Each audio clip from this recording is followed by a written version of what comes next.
Assalomu alaykum aka. Mana pomidorimiz 23-aprel kuni ekilgan aka.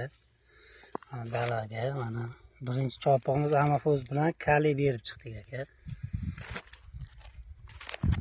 Birinchi, ikkinchi nimalarni qilgan mana shu guliga qanaqa dori sepsak bo'ladi aka. Mana o'zi bachka nimalari chiqib boshlagan bir xillarda mana. Gulga o'tirib boshladi pomidor. 10 kundan oshdi suv ichmaganiga 30 cm 40 cmga ekilgan ko'chatimiz aka. Mana gulga o'tirgan bitta yarim uji hosili bor aka. Mana shu dalani ekkanmiz mana. Mana shunga nima maslahat berasiz aka? Qanaqa gulga qarshi qanaqa dori sepsak bo'ladi? Bir ko'rib buni nimasini aytib yuboringchi aka. Mana o'zi gulga kelganda mana bachka nimalari bor mana. Bachka tomirlar, mana bachka nimalari chiqqan.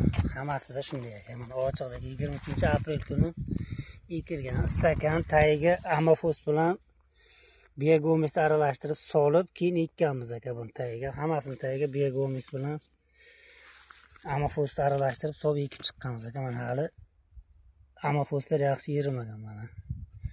Tagida Biogomislar turibdi aka. Nima maslahat berasiz aka bunga? Qanaqa dori sepsak bo'ladi guliga qarshi? Mana aka dala 50 so'tlik dala. Mana tepalarida ham bor, nari tarafimiz Makka. Bir maslahatingizni beringchi aka. Pori sop chiqyapti aka. Assalomu alaykum. Mana pori sop chiqyapti. 23-aprel kuni ekkanmiz buni. Bu nomi Suzana pomidor aka.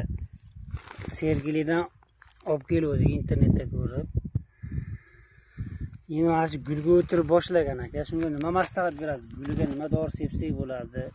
Yerda bitta yarim qurt bor. Prokleyan bilan Profikon ham bo'ladimi, bo'lmaydimi? Shuni bir maslahatini berib olsangiz yaxshi bo'lardi aka. Keyin qarang, kechagi dorini jo'natdingizmi yo'qmi? Shuni bir so'raydim. U mayda ko'chatlar ham bor, o'shani tashlab yuboraman sizga 3 mingta. Stakanga mayda ko'chat qilib qo'yganmiz, shularni tashlab yuboraman, ko'rmoq ko'rasiz aka. Aytib yuboring iltimosda sizdan.